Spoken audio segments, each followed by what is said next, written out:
ಜನ್ಮಿಸಿ ಈ ನಮ್ಮ ಪಾಪಗಳು ಶಾಪಗಳು ಎಲ್ಲ ಆತನು ಹೊತ್ತುಕೊಂಡು ಏನ್ ಮಾಡಿದ್ದಾನೆ, ನಮ್ಮ ಪಾಪಗಳೆಲ್ಲ ಆತನು ಹೊತ್ತುಕೊಂಡಿರುವುದಕ್ಕಾಗಿ ಅವರು ನಮಗಾಗಿ ಒಡೆಯಲ್ಪಟ್ಟು ಅವರು ನಮಗಾಗಿ ಸಿಲುಬೆಯಲ್ಲಿ ರಕ್ತ ಸುರಿಸಿ ಆ ರಕ್ತದಲ್ಲಿ ಯಾರೆಲ್ಲ ತೊಳಿತಾರೋ ಸ್ವರ್ಗಕ್ಕೆ ಹೋಗೋದಕ್ಕೆ ಇದೊಂದು ಮಾರ್ಗ. ಸೊ ಇನ್ನೊಂದು ಲೋಕ ಭೂಮಿನಲ್ಲಿ ನಾವೆಲ್ಲರೂ ಜೀವನ ಮಾಡ್ತೀವಿ. ಇನ್ನೊಂದು ಲೋಕ ಉಂಟು, ಇದು 100 ವರ್ಷ, ಅದು 1000 ವರ್ಷಗಳು ಒಂದು ಲೋಕದಲ್ಲಿ ಇರಬೇಕು. ಅದು ಒಂದು ಸ್ವರ್ಗ ಇಲ್ಲದ ಪಾತಾಳ ಅಂತೀರಿ ನಾವೆಲ್ಲರೂ ಗೊತ್ತಿರುವ ಕಾರ್ಯ. ಅದರಲ್ಲಿ ಸ್ವರ್ಗಕ್ಕೆ ಹೋಗೋದಕ್ಕೆ ಏಸಪ್ಪ ನಂಬುವಾಗ ನಮ್ಮ ಜೀವಿತ ಆಶೀರ್ವಾದಕರವಾಗಿದೆ. ಇಲ್ಲಿ ಏನ್ ಮಾಡಿದ, ಹುಟ್ಟಿದ್ದಾನೆ. ಅದಕ್ಕಾಗಿದ ಈ ದಿನ ನಾವು ಆಚಾರ ಮಾಡುತ್ತಾ ಇದ್ದೇವೆ. ಯೇಸು ನಮ್ಮ ಹೃದಯದಲ್ಲಿ ಬರುವಾಗ ಒಂದು ಸಮಾಧಾನ, ಒಂದು ಸಂತೋಷ ನಿತ್ಯವಾಗಿ ಅನುಗ್ರಹಿಸಿ ನಡೆಸೋದಕ್ಕೆ ಇಷ್ಟವುಳ್ಳವನಾಗಿದ್ದಾನೆ. ಅದಕ್ಕಾಗಿ ಈ ದಿನದಲ್ಲಿ ಯೇಸು ಏನಕ್ಕೆ ಬಂದ, ನಮ್ಮ ತಾತ ಮುತ್ತಾತ ಅವರು ಮಾಡಿದ ಕಾರ್ಯಗಳೆಲ್ಲ ಅವ್ರ ಮಕ್ಕಳು ಬರ್ತಾರೆ.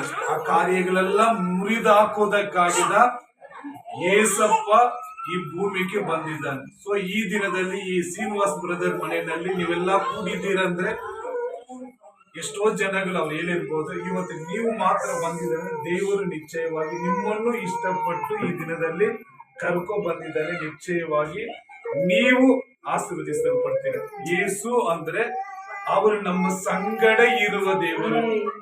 ಈ ಹುಟ್ಟಿನ ದಿನದಲ್ಲಿ ಯೇಸು ಅಂದ್ಬಿಟ್ಟು ನೀವು ನೆನೆಸುವಾಗ ನೀವು ಸಂಗಡ ಇರ್ತಾರೆ. ಕಷ್ಟದಲ್ಲಿ, ದುಃಖದಲ್ಲಿ, ಬಾಧೆಯಲ್ಲಿ, ಕಣ್ಣೀರಿನಲ್ಲಿ, ಅವಮಾನದಲ್ಲಿ, ನಿಂದೆಗಳಲ್ಲಿ, ಹೋರಾಟಗಳಲ್ಲಿ, ನಾವು ಹೋಗುವ ಮಾರ್ಗದಲ್ಲಿ ಕಷ್ಟ ಬರುವಾಗ, ದುಃಖ ಬರುವಾಗ, ವೇದನೆಗಳು ಇರುವಾಗ, ಸಮಸ್ಯೆಗಳು ಇರುವಾಗ ಯೇಸು ಅನ್ನುವಾಗ ಅವರು ನಿಮ್ಮ ಸಂಗಡ ಇದ್ದು ಒಂದು ಪರಿಹಾರವನ್ನು ನಿಮಗಾಗಿ ಏನ್ ಮಾಡ್ತಾರೆ, ಮಾರ್ಗವನ್ನು, ದಾರಿಯನ್ನು ತೆಗಿತಾರೆ. ಅದ ಯೇಸು ನಮ್ಮ ಹೃದಯದಲ್ಲಿ ನೆನೆಸುವಾಗ ಅವರು ಹುಟ್ಟುಬಿಟ್ರು. ಏಸಪ್ಪ 2000 ವರ್ಷಗಳ ಮುಂದೆ ಹುಟ್ಟಿದ್ದಾರೆ. ಈ ದಿನದಲ್ಲಿ ನಾವು ಕೊಂಡಾಡುತ್ತಾ ಇದ್ದೀರಿ. ನೀವು ಹೃದಯದಲ್ಲಿ ಯೇಸು ಅನ್ನುವಾಗ ಏನಕ್ಕಂದ್ರೆ ನಮ್ಮನ್ನು ಕಾಯುವ ದೇವರು, ನಮ್ಮನ್ನು ಆಶೀರ್ವದಿಸುವ ದೇವರು. ಸೊ ದೇವರು ನಮ್ಮ ಸಂಗಡ ಇರಿದ್ದು ದೇವರು ಒಂದು ದೊಡ್ಡ ಕಾರ್ಯ ಮಾಡ್ತಾನೆ. ಸೊ ಏಸಪ್ಪ ಬರುವಾಗ ಬೆಳಕು ಉಂಟಾಯಿತು. ಹಾಗಂದ್ರೆ ಯೇಸು ಬರುವಾಗ ಏನಾಗ್ತದೆ, ದೇವದೂತರು ಇಳಿದು ಬರುವಾಗ ಒಂದು ಕತ್ತಲೆ ಜೀವಿತ ನೀಗಲ್ಪಡುತ್ತದೆ.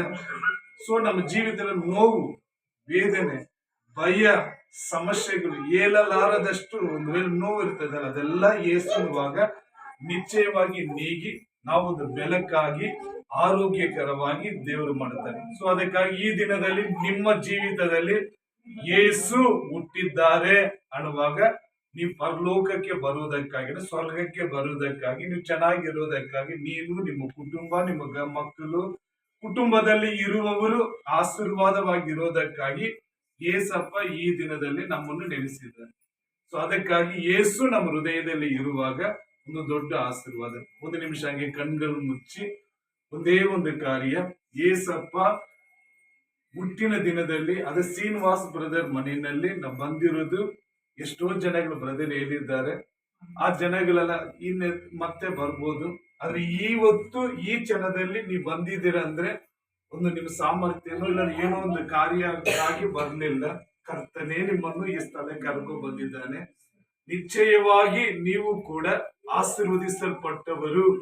ನೀವು ಕೂಡ ಸ್ವರ್ಗಕ್ಕೆ ಬರುವುದಕ್ಕಾಗಿ ಇನ್ನೊಂದು ಲೋಕ ಉಂಟು. ಆ ಲೋಕದಲ್ಲಿ ಒಂದು ಆಶೀರ್ವಾದ ಸ್ಥಾನದಲ್ಲಿ ಇರುವುದಕ್ಕಾಗಿ ಈ ಭೂಮಿನಲ್ಲಿ ಯೇಸು ನಮಗಾಗಿ ಏನಕ್ಕಾಗಿ ಬಂದ ಅಂದ್ರೆ ನಮ್ಮ ಪಾಪಗಳು ಹೊತ್ತುಕೊಳ್ಳುವುದಕ್ಕಾಗಿ, ನಾವು ಮಾಡಿರುವ ತಪ್ಪುಗಳು ಎಲ್ಲವನ್ನು ಯೇಸಪ್ಪ ಸಹಿಸಿಕೊಂಡು ನಮ್ಮ ಪಾಪಗಳಿಂದ ಬಿಡುಗಡೆ ಮಾಡುವುದಕ್ಕಾಗಿ, ಕಷ್ಟಗಳಿಂದ ಬಿಡುಗಡೆ ಮಾಡುವುದಕ್ಕಾಗಿ, ದುಃಖಗಳಿಂದ ಬಿಡುಗಡೆ ಮಾಡುವುದಕ್ಕಾಗಿ, ನಾವು ಇರುವ ಕಷ್ಟಗಳ ಸಮಸ್ಯೆಗಳಿಂದ ಬಿಡುಗಡೆ ಮಾಡಿ ಒಂದು ಅದ್ಭುತ ಮಾಡುವುದಕ್ಕಾಗಿ ಯೇಸು ನಮಗಾಗಿ ಈ ಭೂಮಿಯಲ್ಲಿ ಜನಿಸಿದ್ದಾನೆ. ಆ ದಿನವನ್ನು ಇವತ್ತು ಈ ರೀತಿನಲ್ಲಿ ನಾವು ಕೊಂಡಾಡುವುದಕ್ಕೆ ಏಸಪ್ಪ ಸಹಾಯ ಮಾಡಿದ್ದಾನೆ. ಏಸಪ್ಪ ಈ ಮನೆಗೆ ಯಾರೆಲ್ಲ ಅಜ್ಜ ಮಡಿಗಿದ್ರು, ಈ ಕ್ರಿಸ್ಮಸ್ ಹಬ್ಬಕ್ಕೆ ಶ್ರೀನಿವಾಸ್ ಬ್ರದರ್ ಸಹೋದರಿ ಮಕ್ಕಳು ಎಷ್ಟೆಲ್ಲ ಪ್ರಯಾಸ ಪಟ್ಟಿದ್ದಾರೋ ಎಲ್ಲ ನೀನು ಅರಿತವನಾಗಿದ್ದೀಯ. ನಡೆ ಈ ಕ್ರಿಸ್ಮಸ್ ದಿನದಲ್ಲಿ ನಮ್ಮ ರಿಲೇಷನ್, ನಮ್ಮ ಕುಟುಂಬವರು ಆಶೀರ್ವದಿಸಲ್ಪಡಬೇಕು. ಅವರು ಚೆನ್ನಾಗಿರಬೇಕು ಅಂತ ನಡೀದೆ. ಕ್ರಿಸ್ಮಸ್ ಹಬ್ಬದಲ್ಲಿ ಸ್ವಾಮಿ ಅವ್ರು ನೆನೆಸಿದ್ದಾರೆ. ಅದ್ರ ಕುಟುಂಬವಾಗಿ ರಿಲೇಷನ್ ಆಗಿದ್ರೆ ಕೂಡ ಯೇಸು ಈ ಈ ಸ್ಥಳಕ್ಕೆ ಬಂದಿರುವುದಕ್ಕಾಗಿ ನೀವು ಆಶೀರ್ವದಿಸಲ್ಪಟ್ಟವರು. ನಿಮ್ಮ ಬಲಹೀನತೆಗಳು, ಹೋರಾಟಗಳು, ಕಷ್ಟಗಳು ದೇವರು ನೀಗಿಸಿ ಬಿಡುತ್ತಾನೆ. ಇವತ್ತು ನಿಮ್ಗೆ ಗೊತ್ತಿಲ್ಲದಿರ್ಬೋದು, ನಿಮಗಿರುವ ಪರಿಸ್ಥಿತಿಗಳು ಆಗುತ್ತದ ಆಗಲ್ಲ, ನಿಮಗೆ ಪ್ರಶ್ನೆಗಳಿರ್ಬೋದು. ನಿಶ್ಚಯವಾಗಿ ನಿಮ್ಮ ಕಷ್ಟ ಬರುವಾಗ ತನಿಯಾಗಿ ಮನಸ್ಫೂರ್ತಿಯಾಗಿ ಯೇಸುವನ್ನ ನೀವು ನೆನೆಸುವಾಗ ನಿನಗೊಂದು ಮಾರ್ಗ ಯೇಸುವೇ ತೆರೆದುಕೊಡ್ತಾನೆ. ನಿಮ್ಮ ಕಣ್ಣೀರು ಒರೆಸಲ್ಪಡುತ್ತದೆ. ನಿಮ್ಮ ಕುಟುಂಬದಲ್ಲಿ ಒಂದು ನೆಮ್ಮದಿ ಬರುತ್ತದೆ. ಈ ಯೇಸು ಹುಟ್ಟಿರುವುದು ಮಹಾ ಸಂತೋಷ. ಸೊ ನೀವು ಈ ಸ್ಥಳಕ್ಕೆ ಬಂದು ನೀವು ಸಂತೋಷ. ನಿನ್ನ ನಿಮಿತ್ತವಾಗಿ ನಿಮ್ಮ ಕುಟುಂಬ, ನಿಮ್ಮ ಗಂಡ, ನಿಮ್ಮ ಕುಟುಂಬದಲ್ಲಿ ಯಾರೆಲ್ಲ ನಿಮ್ಮ ಮನೆಗೆ ಹೋಗುವಾಗ ಆ ಸಮಾಧಾನ ನಿಮ್ಮ ಮನೆಯಲ್ಲಿ ಕೂಡ ಏಸಪ್ಪ ಅನುಗ್ರಹಿಸೋದಕ್ಕೆ ಈ ದಿನ ಏಸಪ್ಪ ನಿಮ್ಮನ್ನು ಪ್ರೇರೇಪಣೆ ಮಾಡಿ ಈ ಸ್ಥಳಕ್ಕೆ ನೀವು ಬಂದಿದ್ದೀರಾ. ಬಂದಿರೋದಕ್ಕಾಗಿ ನೀವು ಆಶೀರ್ವದಿಸಲ್ಪಟ್ಟವರು. ನೀವು ಚೆನ್ನಾಗಿರ್ತೀರಾ, ನೀವು ನೆಮ್ಮದಿಯಾಗಿರ್ತೀರಾ, ಜಯವಾಗಿರ್ತೀರಾ ಬಿಟ್ಟು ದೇವರ ವಚನ ಉಂಟು. ಅದಕ್ಕಾಗಿ ಈ ಸ್ಥಳದಲ್ಲಿ ಶ್ರೀನಿವಾಸ್ ಬ್ರದರ್ ನಿಮಿತ್ತವಾಗಿ ನೀವು ಆಶೀರ್ವದಿಸಲ್ಪಟ್ಟವರು. ಹೃದಯದಲ್ಲಿ ಯೇಸುವನ್ನು ನೆನೆಸುವಾಗ ನಿಮ್ ಸಂಗಡ ಇರ್ತಾನೆ, ನಿಮ್ ಜೊತೆನಲ್ಲಿ ಇರ್ತಾನೆ. ಸೊ ನೀವು ದೇವರು ನಿಮ್ ಸಂಗಡ ಇದ್ದು ನಿಮ್ಮ ಕಾರ್ಯದ ಹೊಸ ವರ್ಷದಲ್ಲಿ ಈ ಸ್ಥಳಕ್ಕೆ ಬಂದಿರುವ ನೀವು ವಾಜ್ಯ ಮಡಗುವಾಗ ಒಂದು ಅದ್ಭುತ ನೀವು ಕಣ್ಗಳಲ್ಲಿ ಕಾಣ್ತೀರಾ. ಈ ಇನ್ನೊಂದು ಸ್ವಲ್ಪ ಒಂದು ವಾರ ಮಾತ್ರ ಇರುತ್ತದೆ ಹೊಸ ವರ್ಷಕ್ಕೆ. ಅದ್ರ ಮುಂದೆ ಎಷ್ಟೋ ಕಷ್ಟಗಳು ನಿಮ್ಮ ಜೀವಿತದಲ್ಲಿ ಪಟ್ಟಿರ್ತೀರ.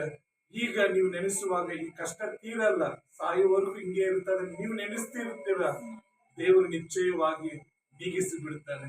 ಹೊಸ ವರ್ಷಕ್ಕೆ ನೀವು ಅಜ್ಜ ಮಡಗುವಾಗ ನಿನಗಿರುವ ನೋವು, ನಿನಗಿರುವ ವ್ಯಾಧಿ, ನಿನಗಿರುವ ಸಮಸ್ಯೆ ತೀರೋದಕ್ಕೆ ನೀವೇ ಕಣ್ಗಳಲ್ಲಿ ನೋಡಿ, ಆಹಾ ಈ ಹೊಸ ವರ್ಷದಲ್ಲಿ ಈ ಸ್ಥಳಕ್ಕೆ ಹೋಗಿದ್ದೆ, ಅದಕ್ಕಾಗಿ ಒಂದು ಅದ್ಭುತ ಇವತ್ತು ಗೊತ್ತಿಲ್ಲ ದಿನಗಳು ನಡೆಯುವಾಗ ನೀನೇ ಆಶ್ಚರ್ಯ ಪಡುವ ದಿನಲ್ಲಿ ಏಸಪ್ಪ ಆಶೀರ್ವದಿಸಿ ನಿಮ್ಮ ಕಣ್ಣೀರನ್ನು ಒರೆಸ್ತಾನೆ.